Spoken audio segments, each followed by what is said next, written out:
Assalamualaikum warahmatullahi wabarakatuh. Perkenalkan, nama saya Islamawati SPD. Saya mengajar di kelompok B TK Melati Siwi, Desa Bantal, Kecamatan Bancak, Kabupaten Semarang. TK Melati Siwi merupakan lembaga di bawah naungan pemerintahan desa, di mana pembiasaan di TK Melati Siwi menanamkan pendidikan karakter, di antaranya yaitu mandiri, disiplin, bertanggung jawab, dan agamis. Selain itu, pembelajaran di TK Melati Siwi menerapkan pembelajaran kurikulum merdeka. Anak usia dini adalah individu usia 0-6 tahun yang sedang mengalami pertumbuhan dan perkembangan yang melaju dengan pesat dengan karakteristik unik tertentu. Pada masa ini, perlu adanya stimulasi yang tepat agar anak dapat mengembangkan seluruh aspek perkembangannya secara optimal dan maksimal. Pada pendidikan anak usia dini, salah satu aspek yang dikembangkan adalah aspek bahasa dalam kemampuan pramembaca. Pada lingkup perkembangan pramembaca, yang terjadi adalah anak-anak mulai menggunakan simbol-simbol ketika mereka menggunakan sebuah objek atau tindakan untuk mempresentasikan sesuatu dengan menggunakan lambang, bilangan, dan huruf.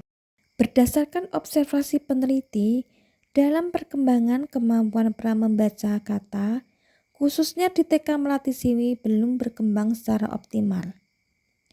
Hal ini akan berpengaruh terhadap keberhasilan belajar anak. Berdasarkan observasi tersebut, saya sebagai wali kelas kelompok B TK Melati Siwi bertanggung jawab penuh tentang permasalahan anak rendahnya kemampuan pramembaca. Tentunya dengan media pembelajaran yang menarik dan menyenangkan untuk anak.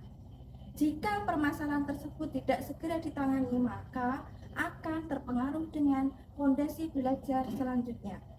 Untuk itu, saya menerapkan dalam naskah praktik baik yang berjudul Penggunaan Media Kopinsa, Kotak Pintar Berbahasa untuk meningkatkan hasil belajar pramembaca anak di TK Melati Siwi, Kecamatan Bancak.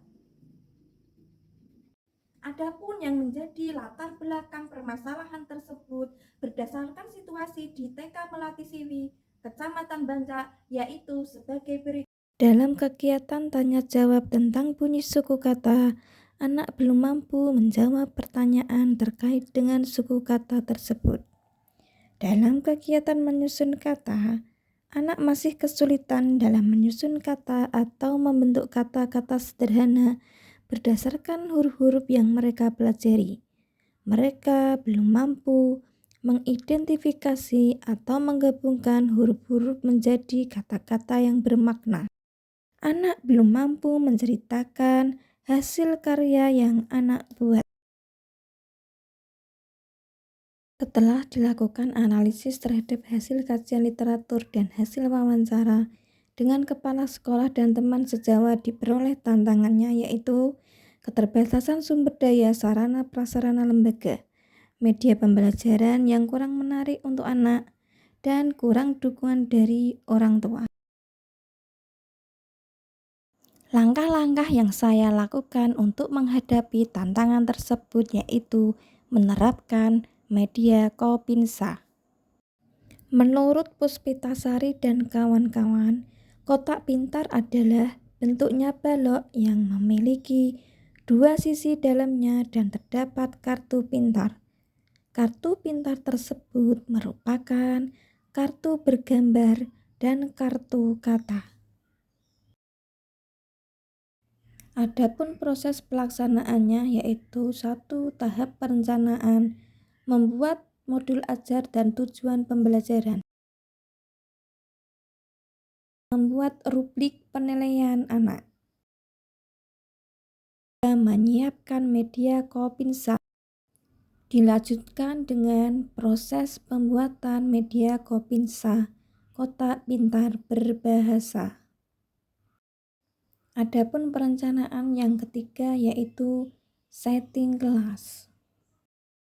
Menyiapkan media Kopinsa dan juga raga main yang akan dilakukan. Proses pelaksanaan yang kedua adalah tahap pelaksanaan. Diawali dengan kegiatan pembiasaan pagi, berdoa dan senam.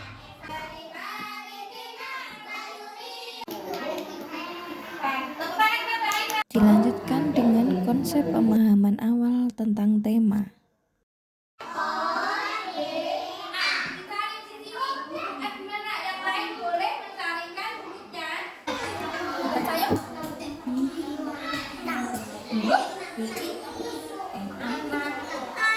Anak-anak membuat kelompok patungan. Nanti lagi satu gambar ditaruh di sini. Ditaruh di sini ya.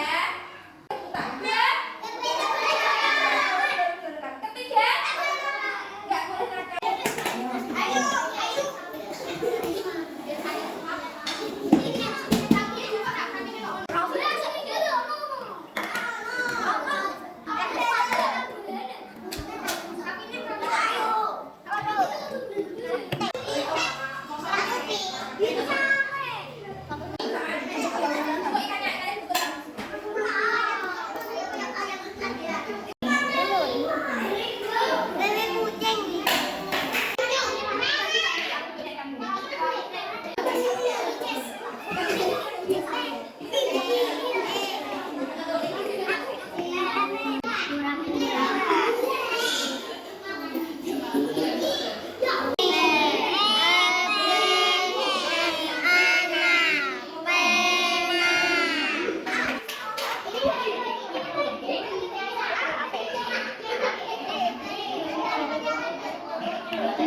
Ini gambar apa?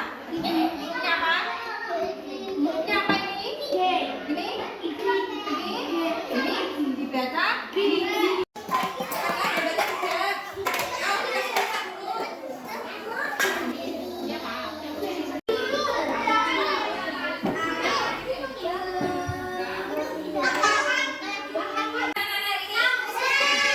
Yang paling disukai main apa?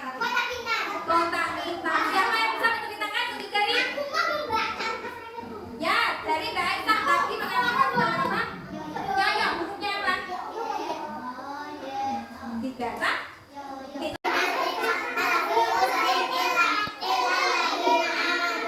Samila. Mbak Alisa.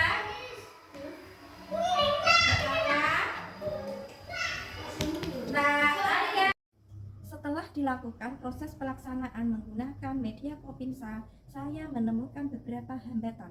Di antaranya adalah media Kopinsa terbuat dari kardus bekas yang rentan terhadap kerusakan akibat air, kelembapan, atau tekanan. Untuk mengatasi hambatan tersebut, maka rencana tindak lanjut saya adalah menambahkan lapisan kardus atau penguat lainnya. Pihak-pihak yang terlibat adalah kepala sekolah, teman sejawat, dan juga teman-teman gugus merpati yang ikut membantu menyiapkan media Kopinsa. Dampak dari langkah-langkah yang sudah saya lakukan adalah mampu menciptakan pengalaman belajar anak yang menyenangkan. Media Kopinsa bisa mengembangkan kemampuan kognitif dan bahasa anak. Di antaranya adalah anak-anak bisa mengeja huruf dan membaca kata-kata sederhana. Berdasarkan data yang berhasil dikumpulkan dalam lembar penilaian checklist, langkah-langkah yang saya lakukan dinyatakan efektif. Hal ini dibuktikan karena anak-anak menunjukkan minat yang tinggi dan keterlibatan aktif saat menggunakan media Kopinsa.